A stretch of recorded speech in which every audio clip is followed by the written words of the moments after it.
Hello friends, welcome back to the new video. In this video guys, we are going to talk about how can we set our alarm ringtone in our Motorola phone device.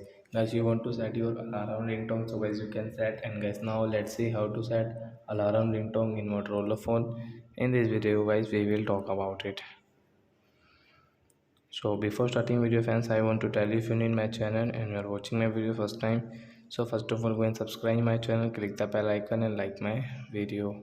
So friends, now let's see how to set alarm ringtone. First of all guys, open your phone setting and guys you can see your sound settings. So guys tap here, then guys click on this advanced and guys scroll. Guys click on your default alarm sound, tap here.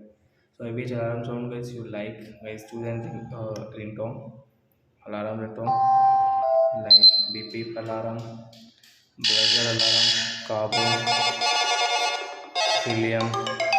So I will click on this carbon and then okay, tap here. So where this alarm sound will set carbon in your Motorola phone. So I hope friends you have understood how to set alarm ringtone in Motorola phone. So that's it guys, thanks for watching. Now we will meet on next video with new topic. Before going guys, please go and like my video, subscribe my channel. Bye bye friends.